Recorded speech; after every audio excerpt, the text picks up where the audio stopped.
Veins తో బాధపడుతున్నారా? భారతదేశంలోనే బెస్ట్ ట్రీట్మెంట్ అందించే ఏకైక హాస్పిటల్ ఏవిస్. నమస్తే అమ్మా. నమస్తే. చాలామంది అనుకుంటూ ఉంటారు, మేము చాలా పూజలు చేస్తున్నాం, నిత్యం భగవన్ నామస్మరణ చేస్తూనే ఉన్నాము, అయినా కూడా మాకు కష్టాలు వస్తున్నాయి, ఎంత ట్రై చేసినా కూడా వాటి నుంచి బయటపడలేకపోతున్నాం. కొంతమంది ఉంటారు అసలు ఎటువంటి భగవన్ నామ స్మరణ కానీ భగవంతుని తలచడం కానీ చేయరు, కానీ ఆ కష్టాలన్నీ మాకే ఎందుకు వస్తున్నాయి అని అనుకుంటూ ఉంటారు. దీనికి మీరు అంటే ఏం చెప్తారు? కష్టము అనేది, బాధ అనేది కర్మ వల్ల ఏర్పడినటువంటి అంశం. కర్మ సిద్ధాంతమే.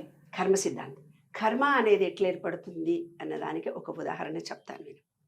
కర్మ అనేది ఎలా ఏర్పడుతుంది అంటే, నేను విశ్వ నియమాల మీద రీసెర్చ్ చేశాను, భగవద్గీతలో ఉన్నదే, కానీ నేను సైంటిఫిక్గా చెప్తాను. ఇప్పటి కాలంలో పిల్లలకు అర్థమయ్యేటట్టుగా సైన్స్ ప్రకారంగా చెప్తాను ప్రతిదీ కూడా. ఏమ్మా, మీ కాలంలో ఇప్పుడు సైన్స్కు వైఫై, ఈఫై, నెట్ ఉన్నట్టుగానే మా కాలంలో సంస్కృతమే ఉంది. దానికి ఆత్మ, పరమాత్మ, కర్మ సిద్ధాంతాన్ని వాళ్ళు ఏర్పరిచినారు. అయితే ఎలా ఏర్పడుతుంది కర్మ అనేది? ఇప్పుడు మీరు అన్నది బాధలు, ఆ బాధలనే వాళ్ళు పూర్వకాలం కర్మ అని అన్నారు. ఒక వ్యక్తి ఒక రకమైన బాధను పడుతున్నాడంటే కర్మ అంటే ఏంటో ఫస్ట్ మనం తెలుసుకోవాలి. కర్మ అనేది ఈ విశ్వం తయారయ్యేటప్పుడు విశ్వంలో 12 లాస్ ఉన్నాయి. 12 లాస్ అంటే భగవద్గీతలో విశ్వరూప సందర్శన చూపిస్తాడు. విశ్వం విష్ణు చట్టారో భూత భవే ప్రభు అని. అట్లా ఈ విశ్వం మొత్తంలో ఉన్నటువంటి చూపిస్తే, నాయన అంతటా నీవే ఉన్నావు అని కృష్ణుడు అన్నాడు. అలాగే దాంట్లో 12 సూత్రాలను ఏర్పాటు చేసినారు. ఆ 12 సూత్రాలు ఆంగ్లేయులు పట్టుకొని పోయి వాళ్ళు దాని మీద రీసెర్చ్ చేసుకున్నారు. క్రిస్టియన్ దాంట్లో ఉంది, కానీ మన పుస్తకాల్లో ఆ భాగం కొంచెం అవగాహన రాహిత్యం ఏర్పడింది మనకి. మా 60 ఏళ్ల నుంచి, అంటే మా 60 ఏళ్ల క్రితం నుంచే పూజలు అనేది అధికంగా జరగడం మొదలుపెట్టాయి. పూజా విధానము, నేను అంతమందికి ఆ పూజలు చేసిన, ఈ పూజలు చేసిన అనడం అంటే ఆధ్యాత్మికంగా మెడిటేషన్ చేసుకునేది ముందుండింది. మెడిటేషన్ చేసుకునే దాన్ని పూర్తిగా పూజా విధానంలోకి మనం మారిపోయాం మనం. కానీ దానికంటే ముందు కర్మ అంటే ఏంటో తెలిస్తే, కర్మ నివృత్తి ఎలాగా చేసుకోవాలో తెలిస్తే, ఏ రకమైన పూజలు చేయాలో తెలిస్తే జీవితం చాలా ఈజీ అవుతుంది. నేను అక్కడి నుంచి మొదలు పెడుతున్నా. కర్మ అనేది దృఢ కర్మ అని ఒకటి ఉంటుందమ్మా. ఇంకో కర్మ ఏంటుంది, దృఢ కర్మ, అదృఢ కర్మ అని 2 కలిపి ఉంటాయి. అదృఢ కర్మ ఒకటి ఉంటుంది, దృఢ కర్మ ఒకటి ఉంటుంది. దృఢ కర్మ, అదృఢ కర్మ 2 కలిపి ఉంటాయి మనిషి జీవితంలో. ఏమ్మా, దృఢకర్మ అనేది ఖచ్చితంగా ఆ వ్యక్తి తాను చేసిన పాపాన్ని తను ఖచ్చితంగా అనుభవించాలి. అదృఢ కర్మ అని కొంచెం ఉంటుంది, కొంచెం చిన్న పాపాలు. అవేంటివి? దాన ధర్మాల వల్ల, జపతపాల వల్ల, గుడికెళ్ళి అర్చనలు చేయటం వల్ల, అంగవికలులకు సేవ చేయటం వల్ల, ముసలి వాళ్ళకి, గుడ్డి వాళ్ళకి, అంగవికలులకు ఎవరికి మనం సహాయం చేసినా ఆ పాపం పోతుంది. అంటే నీకు సంబంధించని సహాయం నువ్వు ఎవరికి చేసినా ఆ పాపం పోతుంది. ఈ విశ్వంలో ఇంకో నియమం కూడా ఉంది. నువ్వు ప్రేమ ఇస్తే ప్రేమ వస్తుంది. నువ్వు ఒక రాయిని పైకి విసిరితే కిందికి వస్తుంది, భూమి ఆకర్షణ శక్తి.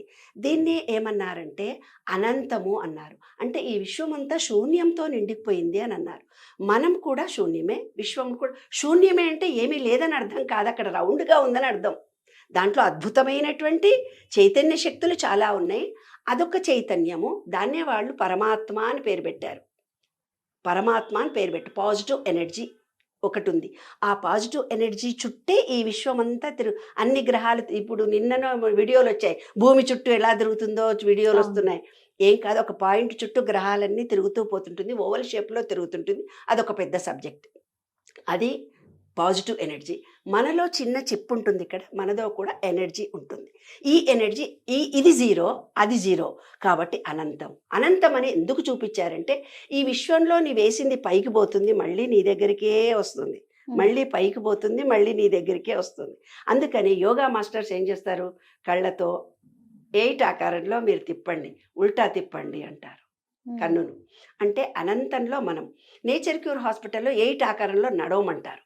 8 ఆకారంలో అవన్నీ కాదమ్మా, అవి ఉట్టి గుర్తులుగా మనకిచ్చారు. ఈ విశ్వం అంటూ 0, మనం కూడా ఒక 0. అంటే విశ్వంలో మనం ఏమిస్తున్నామో అదే మనం పొందుతున్నాము.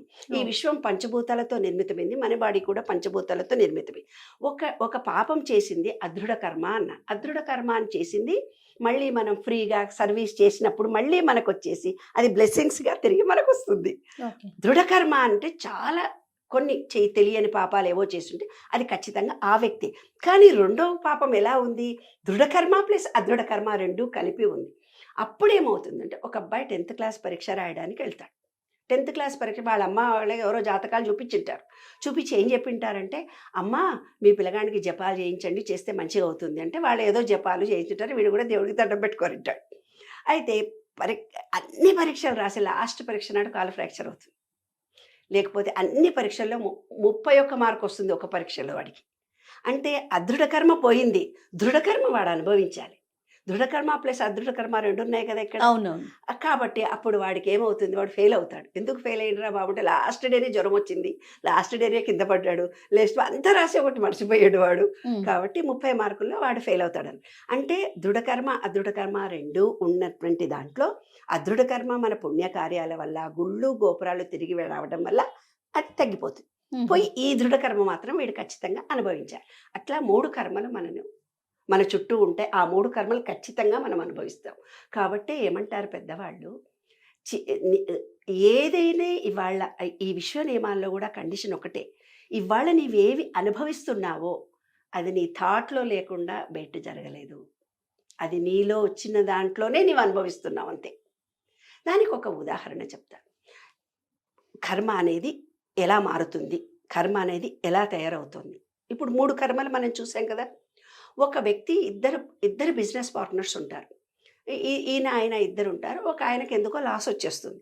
రోజు తలుచుకుంటాడు, అయ్యో మా ఫ్రెండ్కి లాస్ వచ్చేసింది, నేను కూడా బిజినెస్ చేస్తున్నా, ఎప్పుడన్నా లాస్ అవుతానని. ఈ విశ్వంలో ఎనర్జీ లెవెల్స్ మారుతూ పోతుంటాయి.